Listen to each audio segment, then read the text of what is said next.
Saudações, bom dia. Em Goiás, 6 horas da manhã.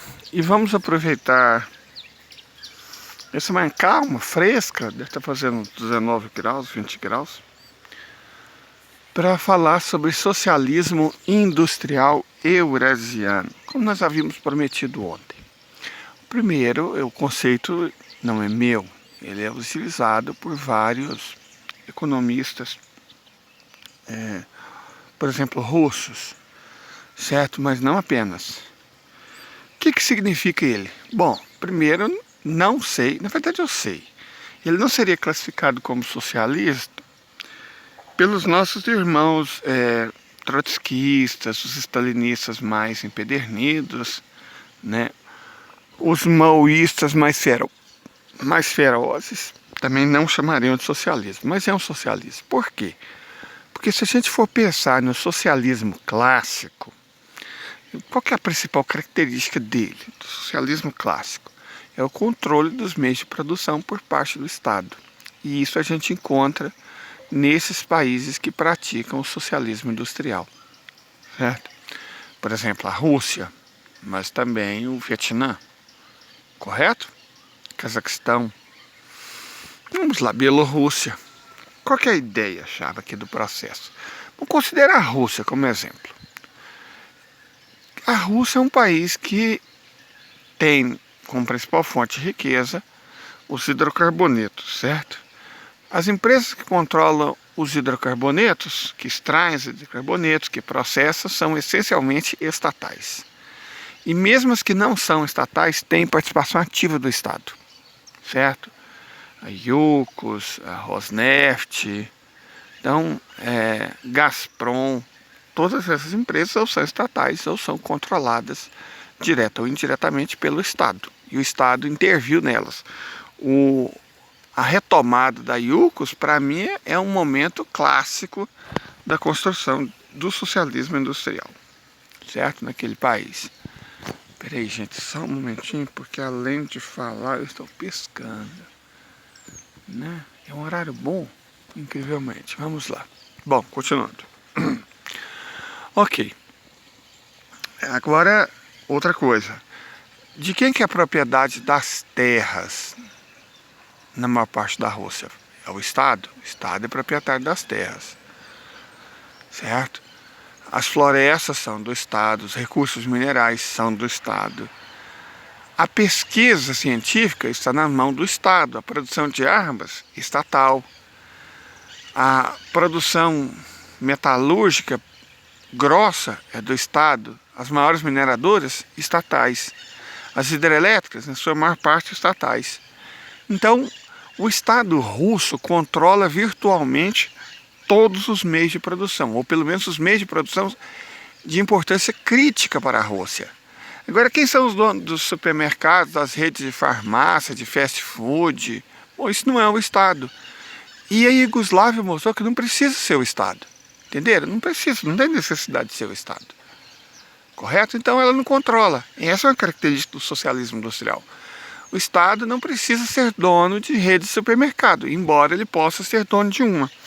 Eu não sei se ainda existe na Bahia. A Bahia tinha uma rede de supermercados estatais para fornecer concorrência, diversidade de preços, né, de produtos em cidades do interior.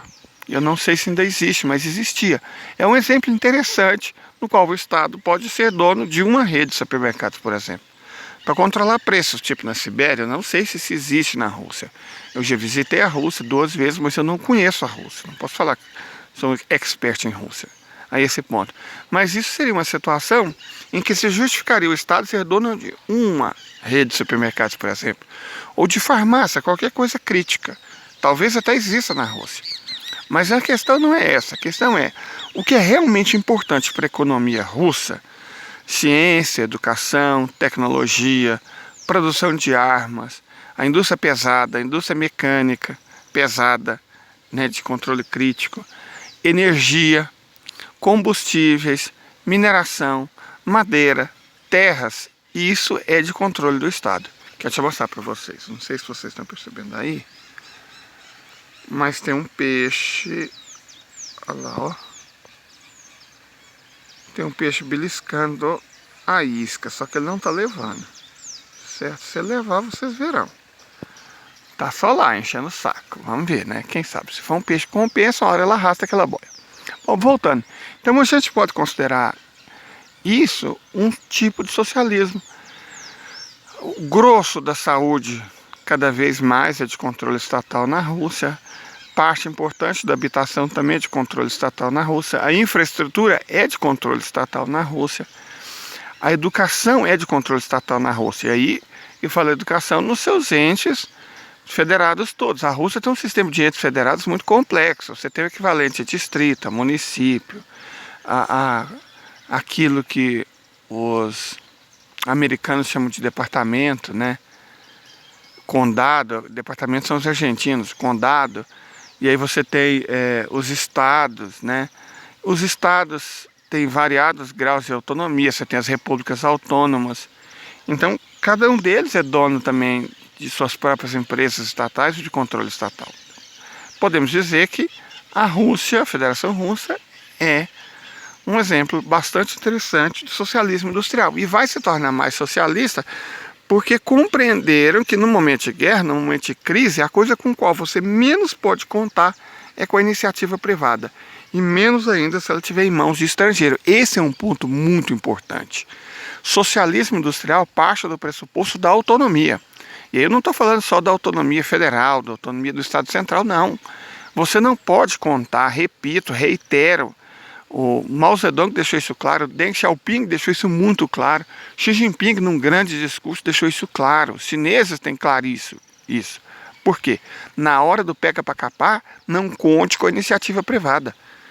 E muito menos conte com a iniciativa estrangeira. É por isso que o Brasil não pode perder o controle do pré-sal, das refinarias, da Petrobras, da Eletrobras, sabe? O que o Temer fez, o golpista Michel Temer, e o Jair Bolsonaro fez, e o Paulo Guedes fez, aquilo é imperdoável, porque destrói a autonomia de um país, destrói a autonomia de um povo, destrói qualquer possibilidade de independência. É mais ou menos aquilo que, do ponto de vista legal, o Fernando Henrique Cardoso fez ao criar a Lei Candir.